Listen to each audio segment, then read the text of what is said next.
Welcome to another episode of Views from the Bridge, your second favorite podcast about your favorite team, the Philadelphia Union. We might, as a visual for an audio, we might just talk about Chuck's cat all night long. I don't know. Well, hold on. Hold on.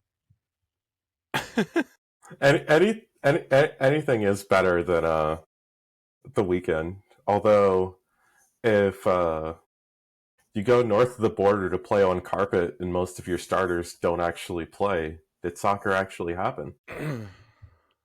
No, I don't think so. So Tuesday, we played Nashville in the Open Cup final because we don't want to, right? Like we can just the result from the weekend. I think is like the fourth most interesting thing to happen to this organization this week. Philadelphia Union 2-3, Columbus Crew 2-1 in a great win for Ryan Ricker and the boys who are also in the playoffs. I don't know if you guys saw that game instead, but you probably should have if you. And hey, they play at the old stadium, so that's cool. I think my theory is fake news, and this weekend was literally just a bunch of doppelgangers on the screen. It wasn't actually our players. No. And also, we got away with Bedoya at right back once, and then tried to do it again. And it turned out how we thought it was going to turn out the first time it happened. Yeah. Well, it's just weird because Mikanya, not getting selected was crazy. Yeah, that was weird. That was weird. I don't know what was going on there. Please, everyone, get the bit. If you're listening at home, I didn't forget what I was talking about. You guys want to talk about Jim coaching the Revs next year? Or? No. Here's the other thing that happened. Okay. Here's the other thing that happened. In our last episode, we spent a few minutes talking about the worst game of the season and all that kind of stuff. And I had clipped that and made a really interesting clip out of it. And on Instagram and Blue Sky, and Twitter and Blue Sky, I remembered to unschedule that post because obviously we were wrong. Well, you wanted to make us redundant. I realized today on YouTube I forgot to unschedule it. So if you wanted to go see what we thought our worst loss of the season was a week ago, you can go check that out. It was at least the worst loss to feature real players. This game didn't happen. Like, it didn't matter to the Supporter Shield standings. It didn't matter for Open Cup or attempting to win a trophy. So, just it's gone. Can I say, in doing a little bit of homework, because I was like, well, surely this is the Union's worst loss of all time, and no surprise, it is. But when you look up like the biggest defeats in MLS history, they're including the Leagues Cup now, and I don't. What? Yeah, it doesn't. Yeah, This is bad because I feel like almost every episode I find a way to go on like a rant about how I hate something in regards to MLS, and I do like a lot of things about this league, but the way that they do statistics, starting with the fact that secondary assists are official assists in the league record books, just grinds my gears. Hey, Keegan Rosenberry really needed those secondary assists to count that 1 year. So shut up. It is one of those things that I think MLS seems to do everything they can to just be contrary to the rest of the soccer world. Like, oh yeah, every other league in the world is finding success with doing a fall to spring league. No, we're gonna do ours spring to fall. Like crazy. Yeah, I don't know. If you're, I guess here's my thought, and like I don't want to belabor the point. Somehow Thomas Mueller scored a hat trick, and I don't even know. Two were penalties, so again, it doesn't count. We get to move goalposts. Still, the fact that two of them were called as penalties. Anyway, exactly. The fact that for the first 10 minutes of the second half, it looked like the Union might get back into the game, and then they scored, and then it's like, no, that was offsides by a millimeter. Anyway, I don't know what to do with all of that. But here's my interesting point of discussion. If you're Bradley Carnell in the locker room today, obviously you got an important game tomorrow night. Got to figure out how to regroup or whatever. What are you telling the guys today? God, don't be like those guys. Yeah. Because was there not a really bad performance? And I just don't remember it off the top of my head, like to pinpoint it. But was there not a game like kind of early towards the middle of the season where we're like, all right, well, they can't do that consistently, like kind of get it out of your system, sort of thing? Because if I'm Carnell and sort of trying to get into his mindset that he likes to sort of get into with the team, where it's we want to have this philosophy and that kind of matters more than anything else. You go, all right, don't know who those guys were. Would much rather have them do that away on AstroTurf than at any other point coming up the rest of the season and into the playoffs. And just kind of leave it at that, because I think everybody that played in that game knows that was like not it. And a really easy way to like move on from getting trounced by Vancouver is to beat Nashville tomorrow or today, whenever this comes up. Yeah, I mean, I think that's fair. I don't know, like, again, I don't know what the answer is as far as like, how do you get to the point where you're like, yeah, how do you get to the point of like, all right, cool, we lost 7-0, like, let's figure it out, let's move on, let's go from there. Yeah, no, I mean, that is like by far the biggest, I guess, concern going into this, just because like it is hard to shake a 7-0 loss. I mean, again, it's easier when it's away from home and your starters didn't play, but like also like 4.5 players from that game are going to start against Nashville. A half player's going to start? That's interesting. Yeah, who's the half? Which half of which half of who, Chuck? I'm curious. The funnier thing is it's like actually a 0.25 of Indiana Vasiliev and Milan Ilioski. I thought you were going to say it's like Nate Harriel's confidence after being selected to the men's national team. Hey, he literally did what I said he was going to do for the national team with Pochettino bringing him on as a third center back. Yeah, I didn't say you were wrong. I just, if we could bottle that and use it Tuesday against Nashville, we probably win like 8-0. Yeah. Wait, is Makanya still suspended for that game? Okay, thank God. Hey, men's national team center back Nate Harriel doesn't appreciate that attitude. You're going to play his mentality in one of these weird Franken players you've assembled. You can't come in with negativity like that about him having to ride the bench over Makanya, who's never played for his national team. You have two things to worry about with Nashville. I mean, I guess technically three, because Andy Nahar has just gone nuts this season, and I don't know where this came from. But yeah, I mean, Hani Mukhtar and Sam Sturridge, and you want Makanya. Yes, I do want Makanya. I don't often like watch a whole lot of other soccer, but I watched the Riverhounds, so they finished, at 8 or 9 o'clock. So I had, an hour or like half an hour till kickoff. So I turned on 360, to watch the end of the games that were happening previous to the Union kicking off. It was Nashville. I mean, obviously they got to be feeling better than getting defeated 7-0, but they also can't be feeling too good after letting Brenner and who am I thinking about score for Cincinnati? Probably Evander. I don't know. I didn't see it. Evander, yeah, that's what I was thinking about. Evander and Brenner both score, and they got scored on in the last kind of last kick of the game type scenario to lose. Yeah. 98th minute winner for Cincy. Yes. Doesn't feel great.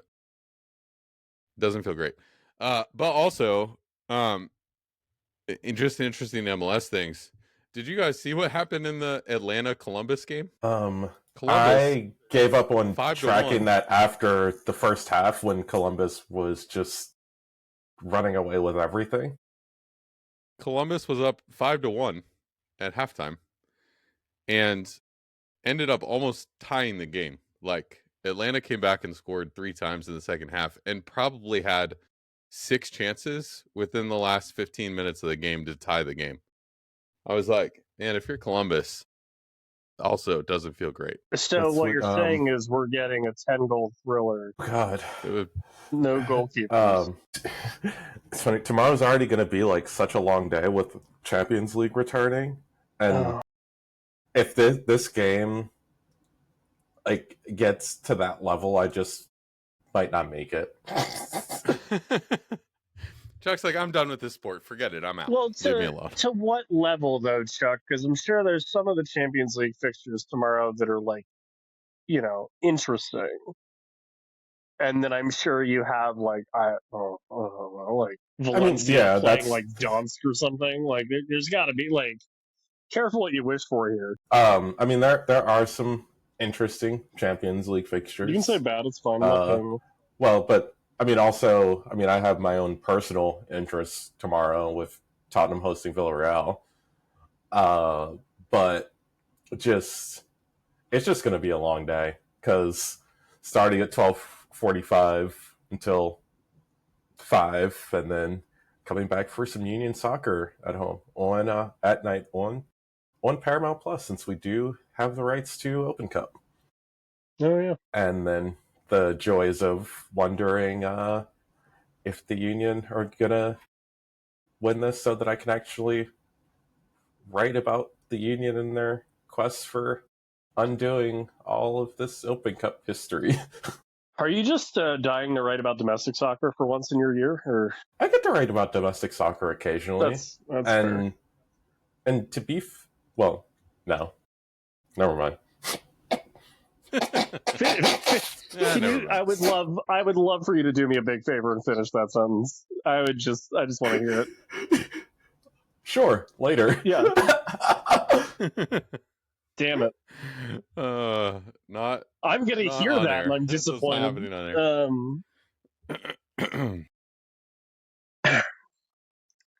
Man, I was 2 seconds away from causing a lot of fun. I don't know what you're talking about. I'm gonna find out later. Chuck, Gotham starts at 10 o'clock. Also playing an academy team from Canada in the CONCACAF Champions Cup, the women's CONCACAF Champions Cup. That's a very strange competition. What in the name of the Canadian Championship free CPL is that? I can't actually, I don't know the full situation, but I think what happened was there was a team that qualified, but then that team that qualified got absorbed by Vancouver Rise, which is a women's, like whatever. And so instead of, but they also, I think they also qualified for the competition too. And so instead of sending their team twice, because they can't do that, the second team that they sent was their academy team. And so it literally is going to be a bunch of 15-year-olds playing against Gotham. And this academy team just got beat by Washington Spirit 4-0, I think. And Washington Spirit basically played nobody. And so it will be interesting. I think Gotham will also play nobody. And probably win that game fairly handily. And then which will, in how this relates to the Union, which it really doesn't, but how this relates to the Union, which will set up the October 1st matchup of Washington Spirit and Gotham FC at Subaru Park in the CONCACAF Champions Cup. Very good. So I completely forgot that was at Subaru.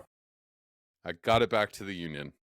Yeah, I just found that out now when you said that, and I'm like, oh, I should get tickets. I was thinking the same thing, so great. We could should chat we? about it. Yeah. chat about at some point. Anyway, so Gotham, Washington Spirit, Subaru Park, October 1st, if you're interested in watching some high-level women's Yeah. soccer. As you I can't should. think of anything that I have going on October 1st. Hey, no. There We're you going to go. do a running live commentary of the game and put it out in Mystery Science Theater 3000 style, but we're not going to be that sarcastic about it. This is how good the Union played against Vancouver, is that we were literally rather talking about women's... That's Patreon. Sorry. We would so much rather focus on something cool happening at Subaru Park in, 3 weeks than try to talk about the game against Vancouver. All right, so let's talk about Nashville. U.S. Open Cup semifinal, Nashville SC versus the Philadelphia Union. In 2 matchups this season, the Nashville has won both of them 3-1 at home in March, and then they were at Philly and they beat us 1-0 in July. I don't know about you guys. Chuck, you had sent us some media notes earlier today. I don't know about you guys, but I was actually kind of surprised when I saw that Philadelphia actually leads the series 4-3-3, 4 wins, 3 draws, 3 losses. That felt surprising to me. Yeah, I was as well, because it doesn't feel that way. I won't say it doesn't. It feels like the Union never beat Nashville, but it just doesn't feel like they win often, let alone have won most of the games between them. What did we win the first 4 matchups and then haven't won since? Is that the way it's been? That feels right, no? I mean, considering 2 of those losses did come this year, yeah, that's about right. I will say the one positive is it is very hard to beat a team 3 times in a year. So, despite this not being in Philly, and despite the fact that no more Open Cup games can happen in Philly because this competition has stupid hosting priority, that's at least like a positive going into it, as is the fact that like key players like Ty Baribo are rested and ready for that game. Yeah. Gun to my head, I would have thought that no one was leading this series, because all of these games feel like street fights, and this, especially a knockout game, is going to turn into a bit of a war of attrition, probably, like the one Chuck fights with Alphonse all the time. Yeah, I'm being attacked. I'm gonna need to get this cat out of my room. Hell yeah, do that. I'll film. Yeah, I would be stunned if this game finishes anything more than 2-1. You're in a semifinal. If you win this, you play for a trophy at some point in October. And if you're Nashville, you don't have that many opportunities to do that this year. If you're us, you have clearer paths to silverware, but this is your most kind of pressing one. So I really think this is going to turn into, no, you make the first mistake. No, you make the first mistake, and go from there. But yeah, I can't see more than 3 goals in this game.